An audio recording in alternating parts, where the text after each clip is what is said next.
자, 중국 전설 속의 여덟 임금 하면은 빨리 와 앉아. 삼황, 오제. 그렇죠. 네.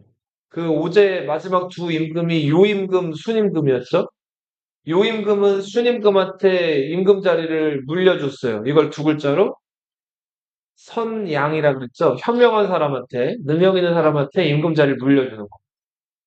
순임금은 자, 황하 무를 잘 다스렸던 우한테 또 임금 자리를 선양했죠.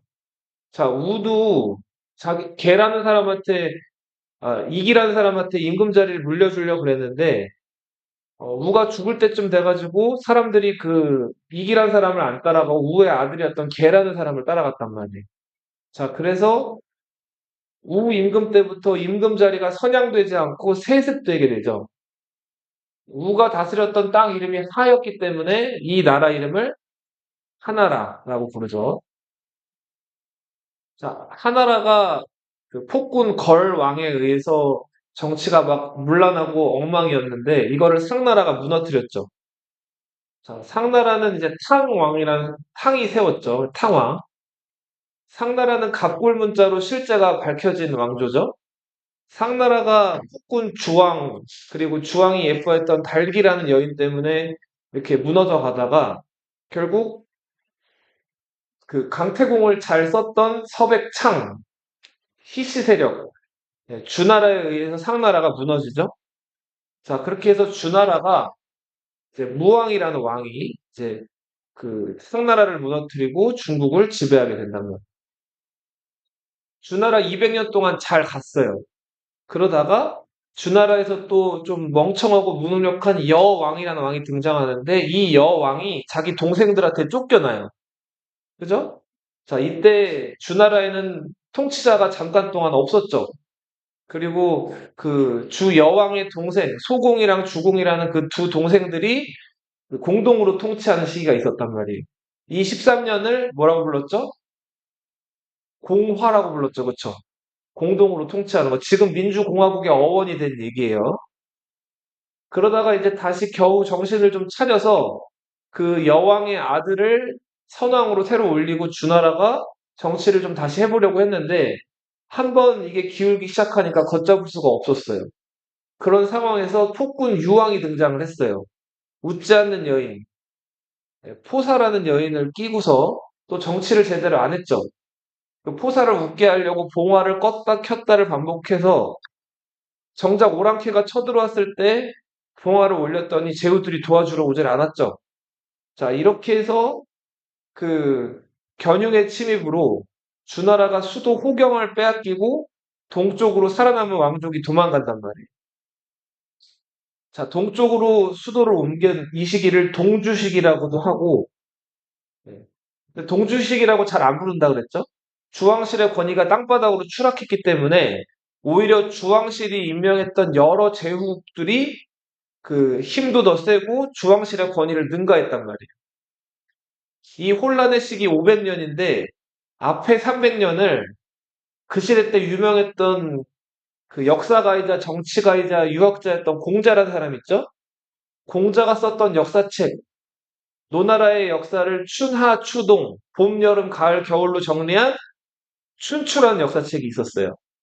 그 춘추의 글을 따가지고 앞에 300년을 춘추 시대, 자, 뒤에 또 200년은 그 한나라 때 역사가였던 유황이라는 사람이 전국책이라는 역사책을 써요. 여기서 전국이란 이름을 따와가지고 뒤에 200년을 전국시대라고 불러요. 그래서 통합 이 500년을 동주시기라고도 하지만 그렇게 잘 안 부르고 뭐라고 더 많이 부른다? 춘추 전국시대라고 부른다.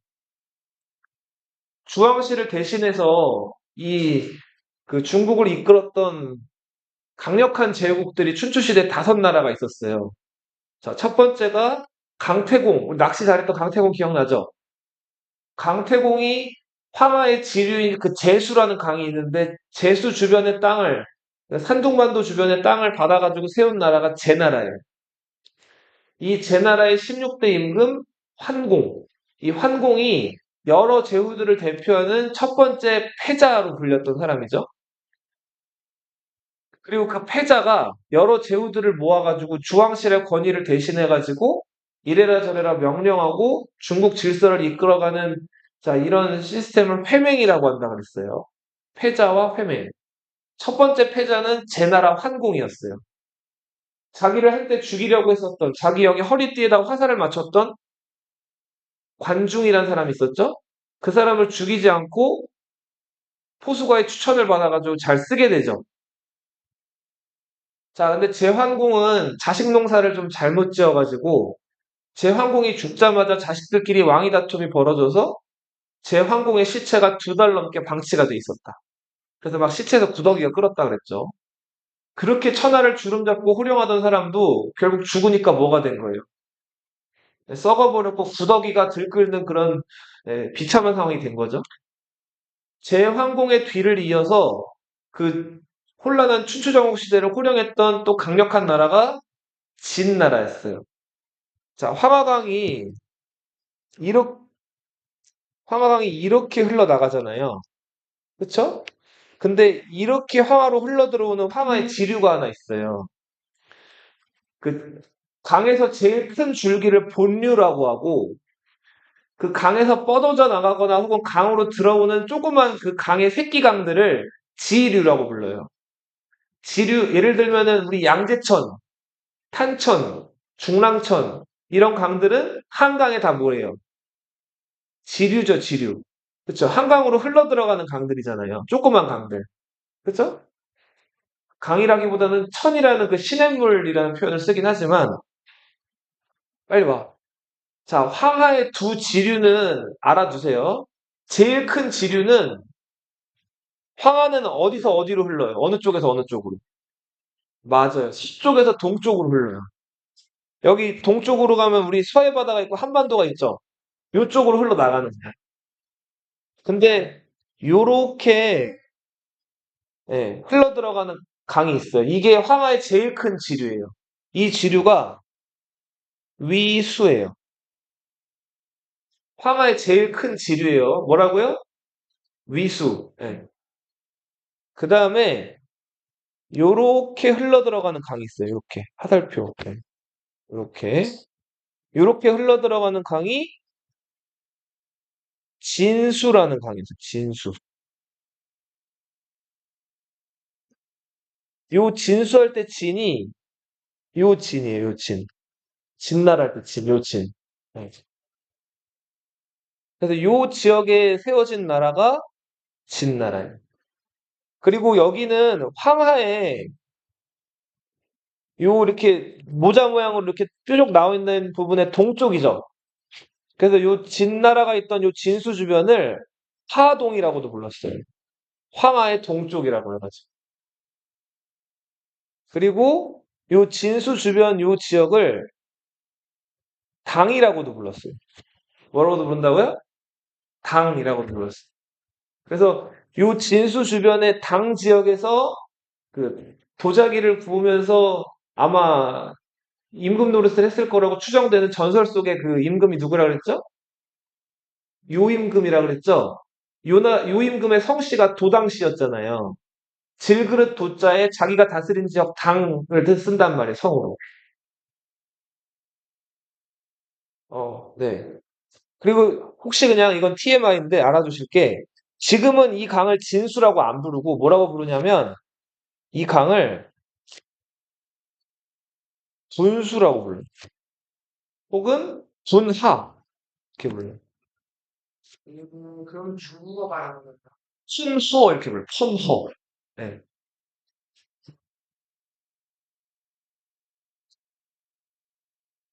꽁물입니다, 완전히. 공장이 많아가지고 공장에서 공업용수 같은 것들을 다 버리는 강이에요. 지금은 완전 똥물이에요. 그래? 이제 우리가 한국가 민낯식 이제 똥물 그런 것도 있는데 공장 폐수들이 많이 여기 방류가 돼가지고 굉장히 좀 지저분해요. 수질이 좋지. 그렇지. 거의 그런 거죠. 네. 막 주변이 좀 많이 부패해 있는 그런 강이기도 합니다. 나중에 우리 배울 그 당나라라는 나라가 있는데 여, 이거는 상식적으로 알아서요. 중국 사람들은 강의 북쪽을 그 햇볕이 좀 든다 그래서 양이라고 표현했어요. 태양할 때 양. 그래서 진수 북쪽에 있는 이 도시 이름이 진양이었어요. 진양. 네. 이 진양은 나중에 되게 중요한 그 도시로서 또 등장을 하는데 요즘에는 이제 태원이라고 불러요. 이 진양을. 맞아요. 여기서 당나라 우리 저 한반도 고구려 쳐들어왔던 이세 태종이라고 들어봤어요? 당태종? 안시성 싸움 들어봤나요? 당태종 이세민이 당고조 그 이연이라는 사람의 아들이에요. 당나라 세운. 그 당나라 고조 이연이 원래 수나라 그 황제의 부하였거든요. 근데 요 진양이란 곳을 다스리다가 여기서 수나라가 막 고구려 침략하느라고 정신 못 차리잖아요. 군대 다 꼬라박고 113만이나 꼬라박고 그죠? 이때 수나라가 막 어지럽고 각 지역에서 반란이 일어나는데 이때 당나라에서 이연이라는 사람이 요 진양이라는 곳에서 군대를 일으킨단 말이에요. 그걸 이제 태원 기병, 진양 기병이라고 하는데 그래서 요 지역을 예전에 다스리고 있었던 그 이연이 그 당국공이라는 칭호가 있었어요. 당 지역을 다스린다 그래가지고. 나중에 나머지 라이벌 세력들을 다 무너뜨리고 중국을 통일해서 당나라를 건국하는 거예요. 나중에 또 얘기할게요, 그거는. 그리고 여기 또 요렇게 흘러 들어가는 또 강이 하나 있는데 요 강이 낙수예요. 무슨 강이라고요? 낙수. 낙수의 북쪽에 있는 요 도시, 중국 8대 도시에 들어가는 그렇죠. 낙양이에요, 낙양. 여기가 어디라고요? 낙양이에요. 주나라 황실이 원래 수도가 호경이었다가 견융의 침입으로 수도를 동쪽으로 옮겨갔다 그랬죠. 낙수 주변에 있는 마을이라고 해서 그 당시엔 나급이라고 불렀거든요. 동주 수도를. 그런데 이 나급에서 오랫동안 주황실이 500년 동안 수도 역할을 하면서 나급이 나중에 뭐라고 불리게 된다? 낙양이라고 불리게 된다. 그리고 이제 이 춘추전국 시대 500년을 통일한 진나라가 있어요. 여기 이 진나라 말고 또 다른 진나라가 등장하거든요. 진시황제. 그 진시황제의 진나라가 수도로 삼았던 곳이 요 위수의 북쪽에 있었어요. 요 위수의 북쪽에 있는 요 도시가 위수의 북쪽이니까 위양이라고 부를 만한데 그렇게 안 부르고 그 또 북을 뜻하는 한자로 북쪽을 뜻하는 한자로 함이라는 한자가 있어요. 자, 위수의 북쪽에 있었던 진나라 수도가 뭐라고요? 함양이에요, 함양. 초안지 읽어본 사람들은 알 텐데, 자, 항우가 불태웠던 그 진시황제의 수도 있죠? 거기가 이 함양이에요. 함자가 북이란 뜻이 있다. 시라는 위수의 남쪽에 있어요. 신도시예요. 함양이 불타고 나서 유방이라는 사람이 새로운 도시를 위수 남쪽에다 건설했는데 그게 장안이에요. 이 현대는 시안이라고 불립니다. 네, 네, 맞아요. 자, 이제 그래서 쭉 보면 제황공 얘기를 했고 진나라 문공은 그 자기 새엄마한테 이제 시달리다가 결국은 나라 밖으로 나와서 19년 동안 방황을 했죠. 그러다 천신만고 끝에 임금이 됐잖아요. 충신 계자추를 기억을 못 해가지고 계자추를 불태워 죽이는 실수를 또 저지르죠. 자, 그렇게 해서 그런 일들이 있었던 진나라. 이 진나라가 또 한동안 잘 나가다가 이제 문공이 62세 그 임금이 됐기 때문에 한 8년 임금 노릇하다가 죽어요. 근데 진문공 이후에는 진나라에서 뛰어난 군주가 많이 안 나타난단 말이에요. 자, 그래서 진나라는 한때 잘 나가는 패자의 나라에서 이제 그 역사의 뒤안길로 사라지게 된다. 자, 진나라 뒤를 이어가지고 춘추전국 시대 또 강자로 등장한 나라가 초나라예요, 초나라. 이 초나라는 여기 화가가 있으면 이 중국 남쪽에는 어떤 강이 흘러요? 장강이 흐르죠. 그죠? 장강이라고도 하고 이 강을 뭐라고도 부르죠? 양, 양쯔강이라고도 부르죠. 네. 요 강남 일대 비옥한 지역에서 발달을 했는데 초나라가 수도로 삼았던 곳이 요 장강 이남에 영이라는 곳이에요. 영. 자, 초나라 수도 그냥 이 영은 한자 뜻이 초나라 수도 영이에요. 자, 초나라 수도는 한 글자로 뭐라고 이름이? 영이 0. 예. 원래 뭐 언이라는 곳에 있다가 0으로 수도를 나중에 옮기는데 이 0을 나중에 이제 뭐라고 부르냐면 그 진시황제 진나라가 이 0을 장악한 다음에 이름을 남쪽에 있는 군이라고 해가지고 남군으로 바꿔요. 삼국지에서 제갈량한테 열등감을 느끼다가 피를 토하고 죽은 잘생긴 장군 있죠? 주유라고 혹시 들어봤어요? 삼국지 보면은 오나라 수군을 이끌었던? 네, 맞아요, 맞아요, 맞아요. 그 주유가 피를 토하고 죽었던 곳이 이 남군이었어요. 영은 남군이라고도 불렀고, 그리고 이 영을 또 뭐라고도 불렀냐면, 장강 주변에 초나라 왕의 능들이 많았거든요. 그래서 여기를 강릉이라고도 불렀어요. 강릉. 네. 그리고 여기보다 조금 더 아래로 내려가면 중국 사람들은 초나라 사람들을 중국인이라고 여겼을까요? 오랑캐라고 여겼을까요? 오랑캐로 여겼단 말이에요. 오랑캐를 뜻하는 한자가 여러 가지가 있는데 이라는 한자가 있어요. 만도 있고 이도 있고 뭐 융도 있고 뭐 여러 그 한자가 있는데 이라는 그게 있단 말이에요. 오랑캐 이자예요. 예. 그래서 오랑캐 릉이라고 해가지고 이 강릉 남쪽에 또 이릉이라는 지명이 또 있어요. 삼국지 보신 분들은 들어봤을 거예요. 유비 들어봤죠? 유비가 무리하게 관우 복수한다고 송건을 쳐들어갔다가 송건한테 오히려 당하죠. 육손이란 젊은 장군한테 화공을 당하잖아요. 자, 그렇게 해서 유비의 그 70만 군대가 거의 전멸하다시피 하죠. 화공을 당해서. 우리 무섭죠? 자, 그 장소가 어디였어요? 이릉이었어요. 이릉. 이릉 전투. 유비가 그 전투에서 이제 패배한 다음에 스트레스 많이 받아서 죽고 그 뒤를 이제 유선이 잇게 되죠. 자, 아무튼 이런 지명들도 중간중간 얘기를 좀 해드릴 테니까 들어두시고 초나라는 다른 나라들과 달리 일찍부터 왕을 칭했다 그랬죠.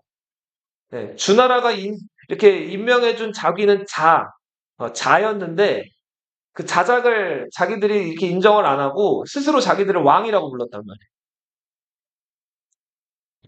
자, 초나라 그의 뛰어난 명군으로는 장왕이 있었죠, 장왕. 자, 초나라는 그 귀족들 영향력이 되게 강했어요. 그래서 굴씨, 경씨, 소씨, 뭐 여기 더 쓰면은 뭐 수씨, 항씨, 자 이런 여러 귀족들이 그 왕을 허수아비로 만들어 놓고 권력을 주물럭주물럭한 사례들이 많았는데 초장왕이 왕이 됐을 무렵에도 좀 그랬단 말이에요. 자, 그래서 초장왕이 처음에 왕 된 다음에 정치를 안 하고 계속 술만 먹고 놀았다 그랬죠. 그죠? 자, 그리고서 자기한테 만약에 입 바른 소리 하거나 잔소리 하는 사람들이 있으면 다 죽여버렸다 그랬죠. 당시 그 초나라에 그 오종이란 신하가 오거라는 신하가 이 장왕한테 수수께끼를 냈죠. 그러니까 장왕이 이제 입 바른 소리가 아니라 수수께끼니까 바로 죽이지는 않고 한번 드러나 보자 해가지고 얘기를 해보라 그랬죠. 자, 오거가 이렇게 얘기했죠. 3년 동안 날지 않고 3년 동안 울지 않는 새가 있습니다. 이 새는 왜 이러는 걸까요? 이렇게 물어봤단 말이에요. 자, 장왕이 여기에 대해서 회심의 미소를 지으면서 3년 동안 울지 않았고 3년 동안 날지 않았기 때문에 한 번 울거나 한 번 날면은 세상을 깜짝 놀라게 할 것이다. 네. 자, 그렇게 한 다음에 다시 술 먹고 여자 만나고 그 자기 그 원래 하는 그 노는 그 일에 여념이 없었단 말이에요. 그리고 나서 또 충신들이 이제 입을 다 다물고 나서 얘기를 전혀 안 하는 상황이었는데 소종이라는 신하가 나서죠. 예. 자, 죽음을 무릅쓰고 이제 장왕한테 이러시면 안 됩니다. 얘기한단 말이에요. 자, 장왕이 그 여기에 대해서 네, 그 너는 목숨이 여러 개야? 죽고 싶지 않아? 너 죽고 싶어? 이런 식으로 소종을 위협했다 그랬죠? 네. 자, 근데 소종이 여기에 대해서 어, 이렇게 얘기를 하죠. 그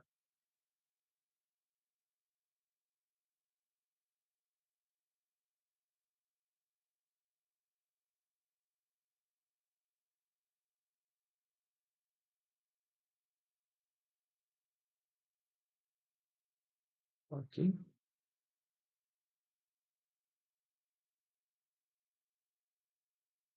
네. 자, 요거 한번 읽어볼게요. 오거가 말했다 보이죠? 네, 여기서부터 하은이가 한번 읽어보세요. 네. 원컨대, 네.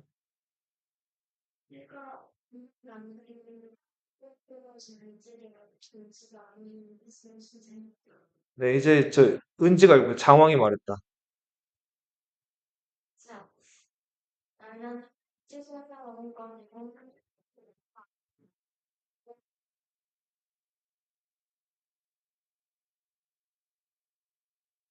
자, 계속 읽어보세요.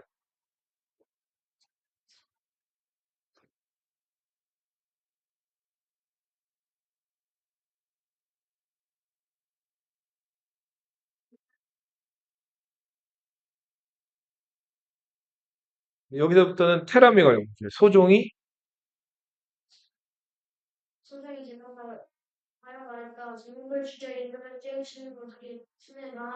자, 뭐라 그랬어요, 소종이? 자기 몸을 죽여서 임금을 깨우치는 것이 누구의 바람이다? 신의 바람. 네. 이런 사람 뭐라고 하죠? 충신이라고 하죠. 네. 그 목숨 잃는 걸 두렵지 않아 한 거죠. 자, 이 이후에 장왕은 다 읽어보세요. 테라미.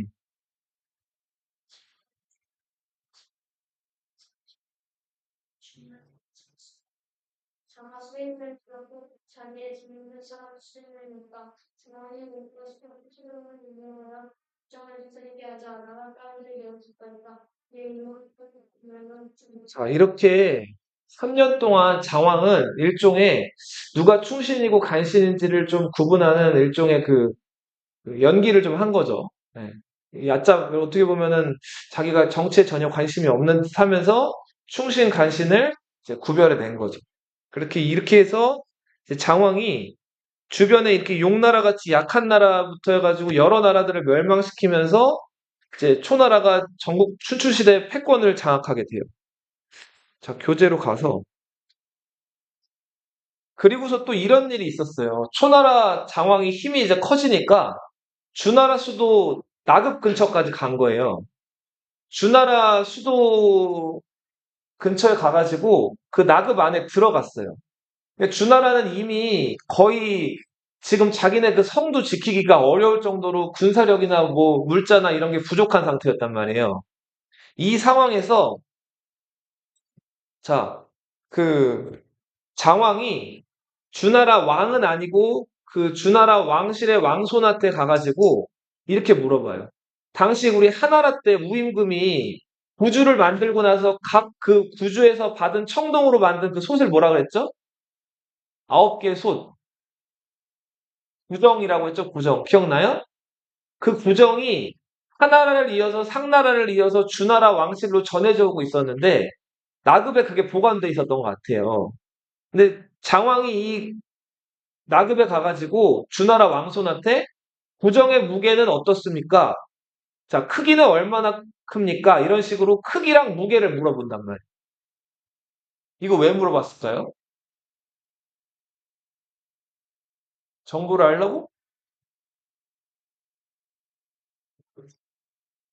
가져가려고. 그쵸? 이거 속된 말로 까분 거예요. 그 주나라 왕실의 보물 아니에요. 근데 그거 크기랑 무게를 괜히 왜 물어봐? 그래서 한이 얘기대로 가져가려고 그런 거예요. 혹시 그리고 그거는 전체 그 중국 대표하는 패자의 어떤 그 주나라 왕실을 대표하는 보물인데 그거를 껄떡껄떡 거린 거죠. 그러니까 주나라 왕실의 그 왕손이 이렇게 얘기를 해요. 자, 다스리는데 중요한 거는 솥이 아니라 덕에 있습니다. 이렇게 얘기를 한다. 자, 그래서 장왕이 이 얘기를 듣고 문득 깨달은 게 있어가지고 군대를 물려서 다시 자기네 나라로 돌아오게 돼요. 근데 아무튼 초장왕의 위세는 이때부터 어마어마했다. 주나라 수도에 들어가서 구정의 무게와 크기를 물어볼 정도로 초나라가 힘이 강력했다. 장왕 때 활을 잘 쏘는 양육이란 신하가 있었어요. 자, 100발을 쏘면 100번을 다 맞췄기 때문에 여기서 이런 고사가 유래했어요. 100발, 100조. 예. 당시 장왕에게 반발해가지고 여기 투씨 가문에 투월초란 사람이 반란을 일으켰어요. 이 사람 관직은 영윤이었어요, 영윤. 다른 나라에서는 재상들을 승상, 뭐 이렇게 불렀는데, 초나라는 오랑캐 나라죠. 그래서 관직도 좀 독특했는데, 왕 다음으로 제일 높은 관직에 있는 사람을 뭐라고 불렀다고요? 영윤, 이렇게 불렀어요. 영윤에 있던 투월초가 반란을 일으켜서 장왕을 공격해 온 거예요. 장왕이 양유기를 보내서 이걸 막게 했어요. 자, 투월초도 활을 잘 쏘는 사람이었어요.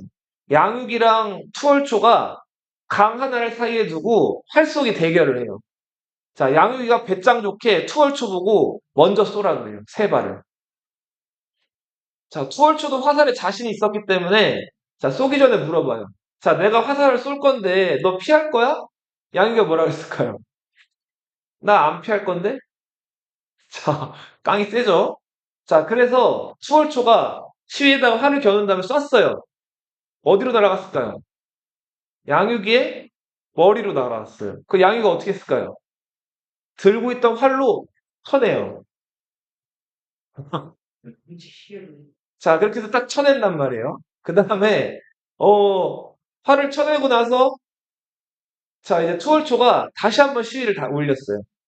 그 다음에 활을 팡 쐈는데, 이게 너무 또 이번에 이쪽으로 오니까, 이번에 쳐낼 겨를이 없었단 말이에요. 꼼짝없이 죽을 상황인데, 어떻게 했을까요? 이렇게 고개를 돌려가지고 뒤로 피했다 그래요. 그랬더니 투월초가 안 피하기로 했는데 왜 피해? 그렇게 됐어. 자, 그래서 투월초가 자, 이번엔 진짜 양육이가 이번엔 진짜 안 피하겠다는 거예요. 그 투월초가 그래? 그럼 피하지 마라. 마지막 화살을 걸어가지고 쐈어요. 피웅 날아가는데 촉소리가 나더니 이 화살이 아무튼 머리 쪽으로 날아갔는데 이번에도 양육이 고개가 이렇게 젖혀져 있는 거예요. 자, 그래서 봤더니 양육이가 이제 죽어서 쓰러지나 싶었는데 안 쓰러지고 그러고 있다가 고개를 내렸어요. 어떻게 됐을까요? 이로 날아오는 화살을 앙 물었다 그래요. 진짜 말 그대로 옛날 옛적 그 호랑이 담배 피던 시절 얘기라서 믿거나 말거나지만 아무튼 그렇게 됐어요. 그리고 그리고 나서 양육이가 이렇게 얘기하는 거예요. 자, 나는 세 발 필요 없고 한 발이면 돼. 자, 이렇게 해서 한 발을 딱 쏴가지고 투월초의 머리를 바로 관통을 시켰다 그래요. 자, 그래서 투월초의 반란을 진압한 양육이의 일화. 자, 그래서 활 잘 쏘는 사람 하면 중국 고사에서 양육이가 많이 나와요. 수호지라는 중국 소설 들어본 적 있어요? 그 수호지 108호걸 중에서 활을 잘 쏘는 화영이란 장군이 있어요. 그 화영이란 장군의 별명이 소양육이에요. 화영의 별명이 뭐라고요? 활 잘 쏘는 화영의 별명이 소양육이. 그러니까 작은 양육이 이런 뜻이에요. 자, 그리고 장왕이 이제 전투에서 매번 승리하면서 막 이제 기분이 좋아져가지고 부하들을 모아서 한번 술자리를 가졌어요. 밤이었어요. 자, 근데 그 부하들은 그냥 자기 혼자 몸으로 그 술자리에 참석을 했고, 장왕은 왕이니까 자기가 평소에 제일 예뻐하는 여인을 하나 데리고 술자리에 간 거예요. 자, 그리고 술을 마시는데, 바람이 불어가지고 그 안에 켜놨던 촛불들이 다 꺼졌어요. 자, 이때 그 술자리에 있던 장군 중에 하나가 장왕 애인 옆으로 가가지고 이제 더듬은 거예요. 성추행을 한 거죠. 자, 입을 맞췄는지 아니면 어딜 만졌는지 정확하게 나와 있지는 않은데 아무튼 성추행을 희롱을 한 거예요. 자, 그리고 나서 이제 우왕좌왕한 상황인데 그 희롱을 당한 여인이 장왕한테 가가지고 지금 저 장군들 중에 하나가 내 몸을 더듬었다. 나를 희롱했다. 자, 그런데 내가 그 장군들도 관리잖아요? 관리들은 관무를 쓰죠. 그 관무를 쓰면 이게 풀어지지 말라고 아래 끈을 매죠. 그 갓근을 내가 끊어놨으니까 불을 켜면은 갓근 끊어진 사람이 내 몸을 더듬은 범인이다. 자, 이렇게 얘기를 한 거예요. 자, 그래서 얼른 주변 사람들을 보고 불을 켜게 하세요라고 했는데 상황이 이때 어떻게 했을까요? 불을 켜지 말라 그래요. 그 다음에 지금 관리들이 그 메고 있는 갓근을 다 어떻게 하라 그랬을까요? 다 끊으라 그래. 어떻게 하겠다는 거예요? 그쵸. 아무도 모르게 묻어두겠다는 거예요. 자, 절, 끊는다는 거예요. 영은 갓근을 뜻해요. 갓근. 갓근을 끊었다는 거예요. 어디서? 연회 자리에서. 자, 부하의 실수나 잘못을 군주가 들춰내거나 부끄럽게 한 게 아니라 어떻게 한 거예요? 덮어준 거죠. 자, 이 부하가 나중에 장왕이 전투에서 위기에 처했을 때 어떻게 했을까요? 자기 몸에 화살이랑 칼과 창을 맞아가면서 장왕을 지킨단 말이에요. 나중에 너희도 군주나 리더가 됐을 때 부하들이나 부하 직원들이나 이런 사람들이 잘못할 거가 이런 게 있으면은 남들 앞에서 들춰내고 콕콕 집어내기보다는 때로는 이렇게 감춰줄 줄 아는 그런 미덕도 필요해요. 물론 잘못한 거 처벌을 받아야겠지만, 자, 아무튼 장왕은 이런 식으로 부하들의 충성심을 샀다. 근데 이제 그게 또 그 왕의 여인의 그 몸을 더듬었다는 건 중죄 중에 중죄이기 때문에 이게 만약 발각이 되면은 처형을 당할 수도 있는 벌이죠. 근데 이런 것들을 이제 덮어준 거죠. 자, 그리고 시간이 흘러서 초나라에 평왕이라는 사람이 있었어요. 이름은 기질이에요, 기질. 네. 웅기질. 초나라 왕족의 성씨는 웅씨이기 때문에 이름 따라가는지 모르겠는데 기질적으로 좀 악마였어요, 악마. 일단 자기 그 저기 뭐야 형을 몰아내고 임금이 된 사람이고 굉장히 좀 음험한 그러니까 음모를 잘 꾸미고 자기 목표를 위해서는 수단과 방법을 안 가리는 인물이 이 평왕이었단 말이에요. 자, 당시 초나라가 저 황하 서쪽에 있는 진나라랑 동맹을 맺어야 될 일이 있었어요. 여기 보시면은 초나라가 요 지역에 있었다면 여기 진나라가 있었거든요. 이 진나라는 진시황제, 나중에 나온 진시황제 진나라인데 이 초나라랑 진나라는 시시때때로 맞부딪히는 나라였어요. 특히 또 이 진나라에서 이 초나라가 있는 장강 쪽으로 강이 하나 흐르는데 이 강이 한수라는 강이었어요. 무슨 강? 한수. 그래서 요 한수 상류에 있는 한수 있는 요 중요한 도시가 한중이라는 도시예요. 들어봤어요, 혹시? 제갈량이 위나라 쳐들어가기 전에 그 북벌 기지로서 중요시했던 곳이 한중이잖아요. 남정이라고도 불렸고. 그래서 항고조 유방이 서쪽으로 이제 그 도망쳐 갔을 때 잠시 머물렀던 것도 이 한중인데, 아무튼 그 진나라랑 초나라는 라이벌 관계이면서도 때때로는 동맹을 맺는 그런 굉장히 좀 복잡한 관계였는데, 초나라 평왕이 이 진나라와 동맹 맺을 일이 있었어요. 자, 예나 지금이나 동맹 맺을 때 나라 대 나라 간에 혹은 집안 대 집안 간에 동맹 맺을 때 제일 좋은 게 뭘까요? 결혼이에요, 결혼. 그죠? 그래서 이 초나라 평왕이 자기 아들, 그러니까 왕자랑 그 진나라 공주를 결혼시키려고 그래요. 그래서 비묵이라는 신하한테 그 진나라 공주를 한번 보고 오라 그래요. 자, 그래서 비무기가 진나라 공주를 보고 왔어요. 자, 근데 얼굴이 어땠을까요? 아주 아주 예뻤어요. 자, 근데 비무기가 이 사람은 간신 중에 간신이었거든요. 자, 이런 생각이 드는 거예요. 너무너무 예쁜데 그 예쁜 여자가 태자한테 갈 수도 있지만 그 예쁜 여자라고 이거를 얘기를 하고 그 진나라 공주를 지금 자기가 모시고 있는 평왕에게 시집을 보낼 수도 있는 거죠. 그래서 평왕한테 그 진나라 공주가 아주 예쁩니다. 그러니까 태자한테 주지 마시고 임금님이 그 여인을 부인으로 맞으세요. 이렇게 얘기를 한 거예요. 평왕은 어떻게 보면 자기 아들의 부인이니까 며느리가 될 여자죠. 근데도 이 여자가 예쁘다는 얘기를 듣고 그럼 일단 얼굴이나 한번 보자. 그래서 이 진나라 공주를 초나라로 오게 했어요. 근데 얼굴 보니까 아니나 다를까 어때요? 예쁘죠? 그래서 평왕이 태자한테 시집 보낼 그 며느리를 어떻게 한 거예요? 자기가 가진 거예요. 자, 근데 비무기가 이런 짓을 한 거를 태자는 알았을까요? 몰랐을까요? 당연히. 당연히 알았겠죠? 자, 그러다 보니까 이 태자는 비무기가 굉장히 싫었겠죠?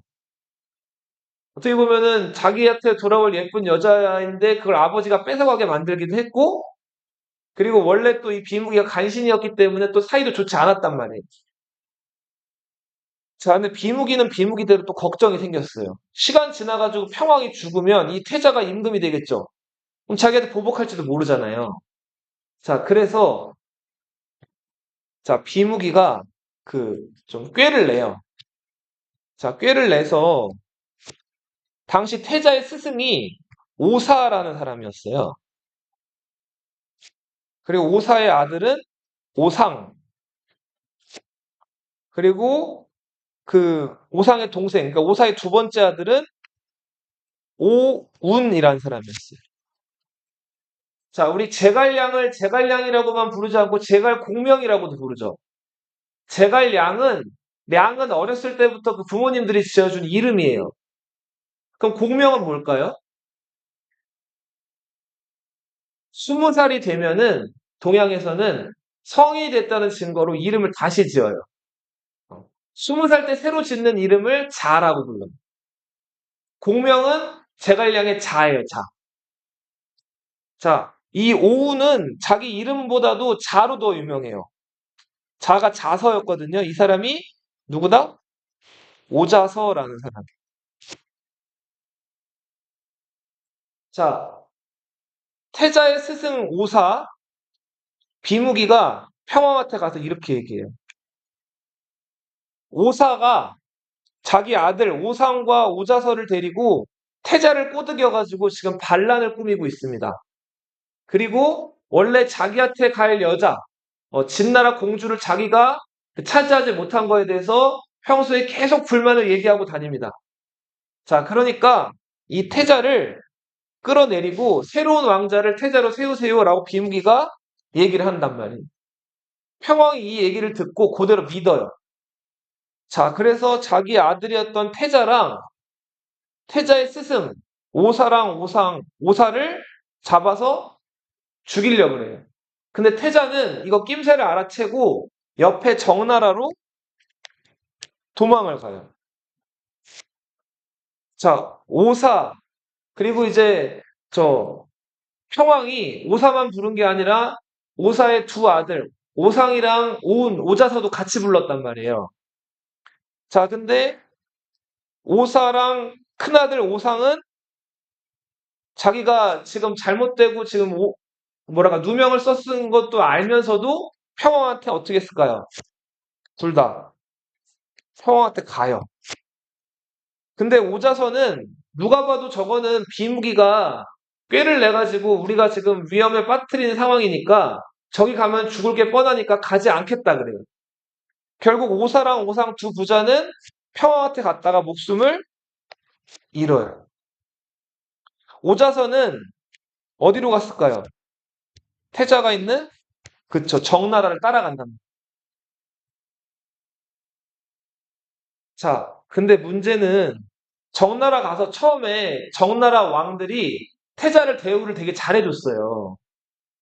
되게 집도 좋은 집 주고 먹을 거 입을 거 잘해줬고 오자서도 되게 잘 대우해줬는데 태자가 조금 멍청한 생각을 했어요.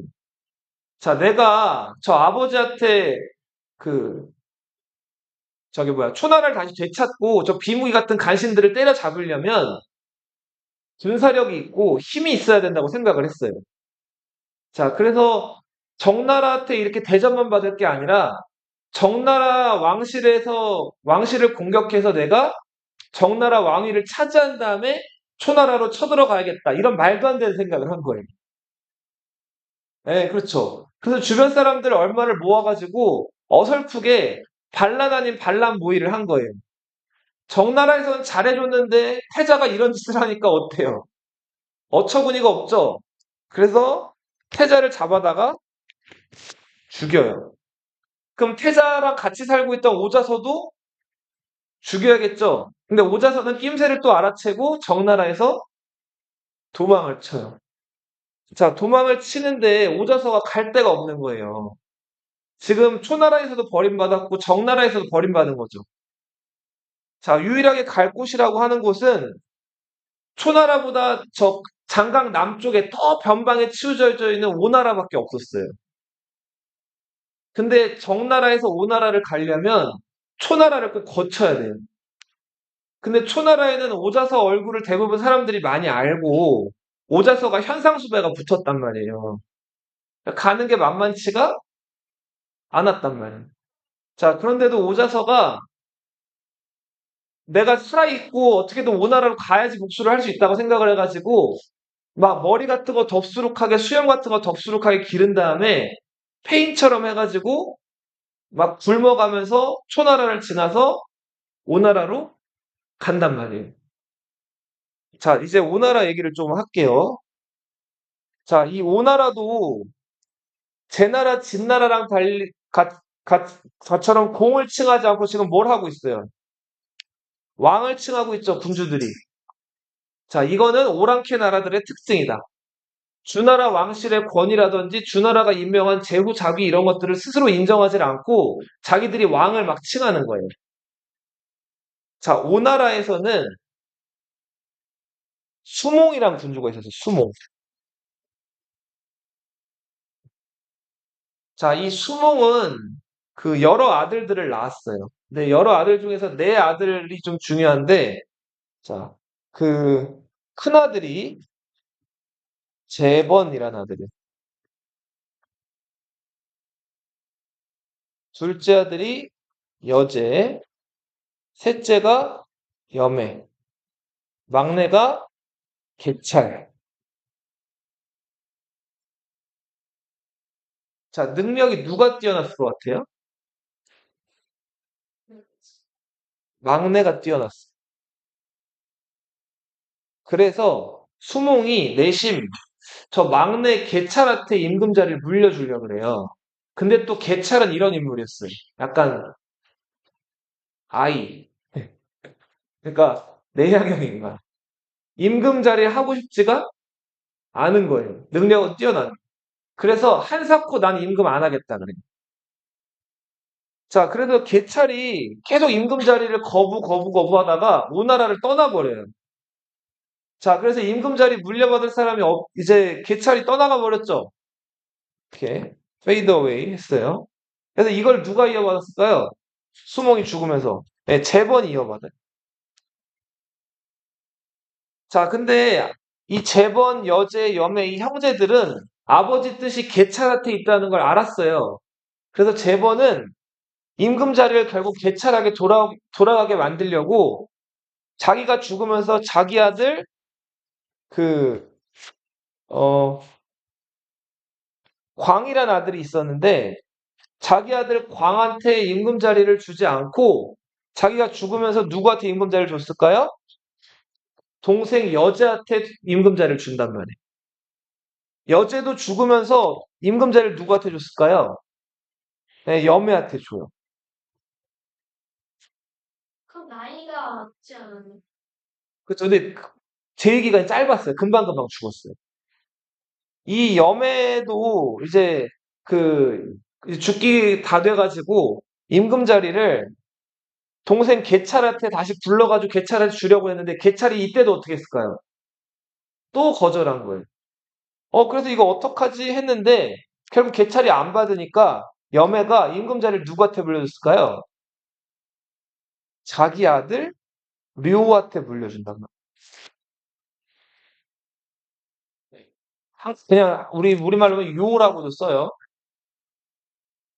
자, 그런데 이게 이제 문제가 되죠. 이 광 입장에서는, 아니, 우리 아버지가 그 임금 자리를 동생들한테 물려줬고, 결국 개찰이 임금 자리를 안 받았으면, 여매는 류한테 물려줄 게 아니라, 재번의 아들, 큰아들의 아들인 나 광한테 임금 자리가 돌아와야 되는 것이 아닌가라고 생각을 한 거예요.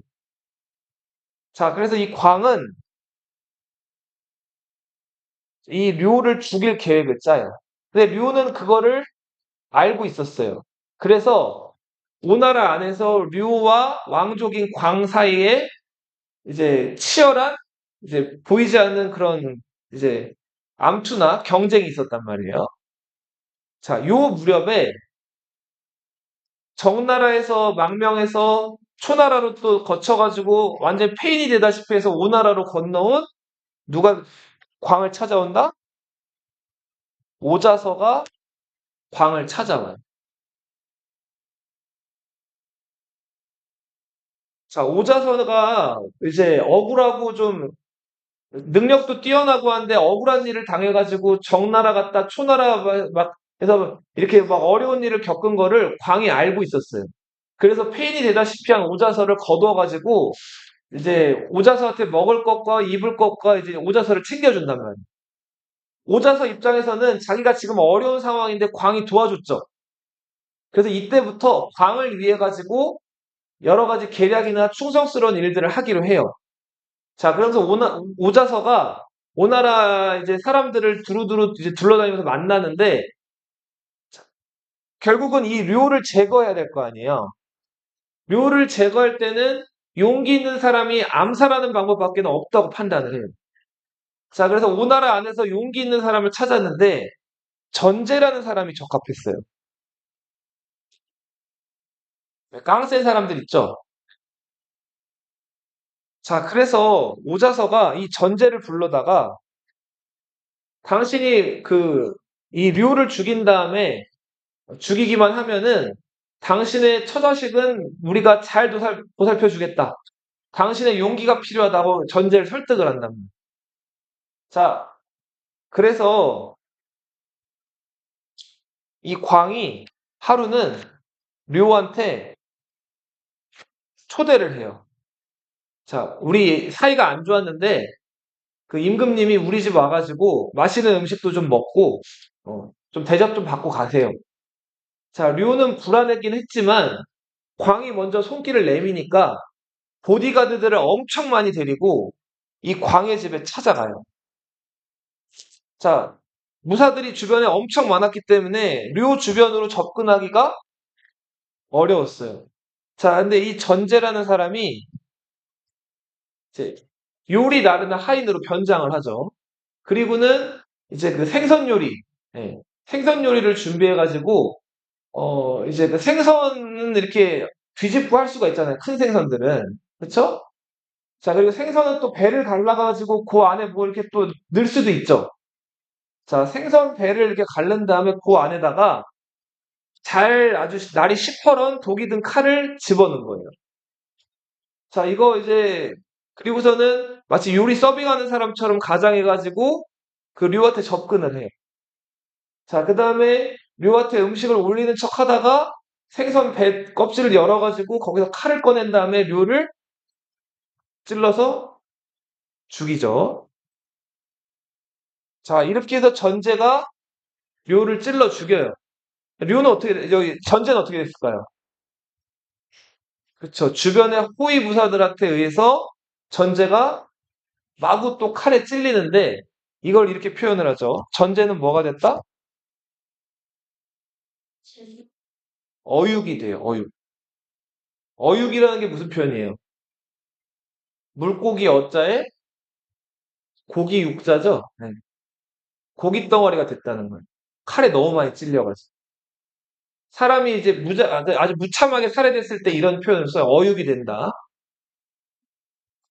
근데 결국은 료가 죽었기 때문에 이제 왕위 계승권자는 누구만 남았어요? 어, 개찰은 끝내 거부해요. 그래서 다른 나라만 전전하다가 생을 마치는데 이 광이 임금이 된다. 이 사람이 이제 임금이 된 다음에 이렇게 이름을 바꿔 불러요. 함려라고 불러요. 자, 오나라 왕 함려예요. 자, 요거 하나만 얘기하고 이제 마칠게요. 함려가 왕이 되고 보니까, 자, 장강에 여기 초나라, 오나라, 월나라가 있었어요. 자, 오랑캐 중에 오랑캐라고 할 수 있는 거는 이 월나라예요. 초나라, 오나라도 중국 사람들과는 조금 거리가 있는 먹는 거, 입는 거, 생활 패턴, 그래서 오랑캐라고 분류가 되는데, 그거보다도 더 오랑캐는 어느 나라? 월나라예요, 월나라. 네.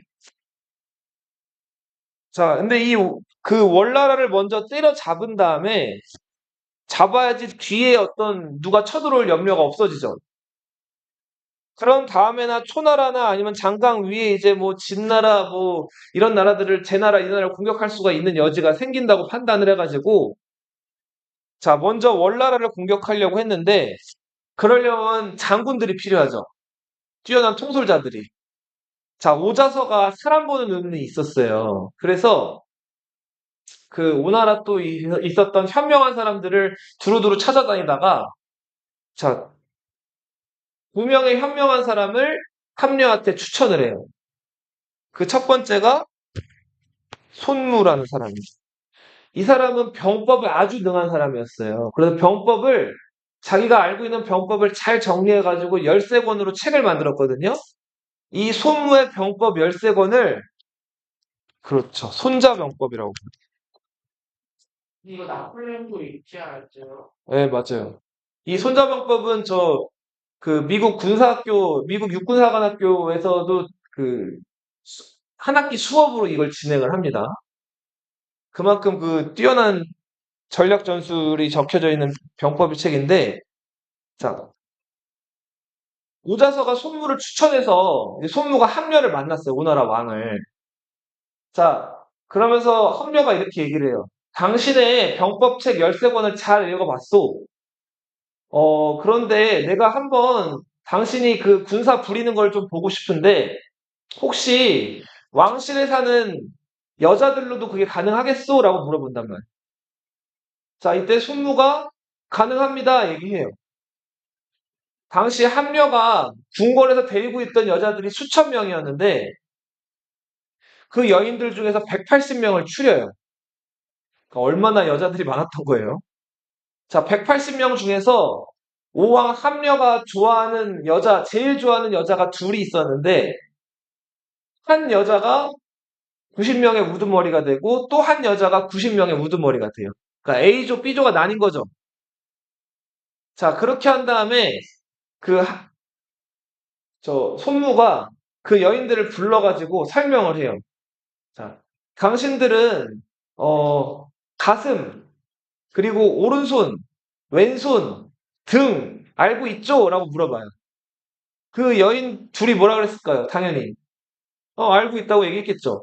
자, 그러면은 자, 내가 북을 치면서 가슴이라고 얘기하면 어디로 가라고 했을까요? 가슴 쪽으로 가라 그래. 그러니까 앞으로 가라고 한 거죠. 자, 내가 북을 치면서 오른손이라고 외치면 어디로 가라고 했을까요? 오른쪽으로 가세요. 내가 북을 치면서 왼손 하면 왼쪽으로. 내가 북을 치면서 등 하면은 뒤로 가라는 그런 명령을 전달을 해요. 그리고 나서 북을 둥둥 울리면서 오른손 외쳤어요. 자, 그랬더니 그 A그룹, B그룹의 180명의 궁녀들이 어떻게 했을까요? 깍 웃기만 해요. 막 까르르 웃으면서 설명 들은 대로 안 하고 그 자리에서 막 지들끼리 막 시시덕거리면서 웃었단 말이에요. 자, 그랬더니 손무가 이렇게 얘기를 해요. 자, 장수가 그 명령을 내렸는데 병사들이 지금 잘 이해를 못한 거는 장수의 탓이다. 그러니까 지금 이거는 내 잘못이고 내가 다시 한번 그러니까 당신들한테 그 여자들한테 다시 한번 그 설명을 하겠다 그래요. 그래서 여인들을 불러가지고 다시 가슴, 오른손, 왼손, 등, 북소리 얘기를 해준단 말이에요. 설명을 그 쉬운 걸 똑같이 또 한 번 했어요. 그 다음에 북을 울리면서 왼손 외쳤어요. 그랬더니 어떻게 했을까요? 또 까르르 웃는 거예요. 왜 너희 초딩들 알잖아요. 말 안 듣고 막 선생님들 얘기하면은 막 까불고 장난치고 할 때 있잖아요. 네. 자, 그런데 아무튼 또 그런 거예요. 그랬더니 소무가 이번에 이렇게 얘기를 해요. 자, 충분히 병사들한테 설명을 하고 전달을 했는데 병사들이 장수 말을 듣지 않는 거는 병사 잘못이죠. 근데 병사 180명을 다 죽일 수 없으니까 90명을 이끌던 리더 2명을 본보기로 어떻게 하겠다 그래요? 도끼로 치겠다 그래요. 자, 그 얘기를 듣고 진짜 그 여인 둘을 도끼로 쳐 죽이려고 하니까 오나라 왕 함녀가 저 위에서 보고 있다가 아, 그러지 마, 그러지 마 이렇게 하고 내려온단 말이에요. 자, 그런데도 손무가 이렇게 얘기하죠. 장수가 지금 이 군사들을 이끌고 있을 때는 임금의 명령도 듣지 않을 수가 있다. 자, 그리고는 굳이 그 두 여인의 목을 도끼로 쳐서 죽여버린단 말이에요. 자, 이렇게 해서 여인들 둘을 죽이고 나니까 나머지 남은 여인들이 오른손 하고 북치니까 오른쪽으로 갔을까요? 안 갔을까요? 가죠. 왼손 하니까 왼쪽으로 가요. 등 하니까 북치면서 뒤로 간단 말이에요. 자, 이렇게 해서 병사들, 그 여인들을 잘 조련시키는 모습을 보이고, 자, 이만하면 됐습니까? 손무가 함녀한테 찾아가요. 근데 오왕 함녀가 표정이 좋았을까요? 안 좋았을까요? 그쵸. 자기 제일 예뻐하는 여인 둘이 죽었기 때문에 기분이 몹시 안 좋았단 말이에요. 그랬더니 손무가 거기다 한마디를 더 하죠. 대왕은 병법을 읽고 즐길 줄만 알았지 실전에 전혀 응용할 수가 없는 분입니다. 라고 왕한테 핀잔을 준단 말이에요. 자, 함녀가 이 얘기를 듣고 깨달은 게 있었죠. 자, 이때부터 손무한테 오나라 군대에 관한 통솔권을 맡기게 돼요. 그래서 손무는 이때부터 오나라 군대를 잘 조련해가지고 월나라를 무너뜨리는데 큰 역할을 하게 됩니다. 자, 여기까지 할게요. 다음 시간에 100비 더 나갈게요.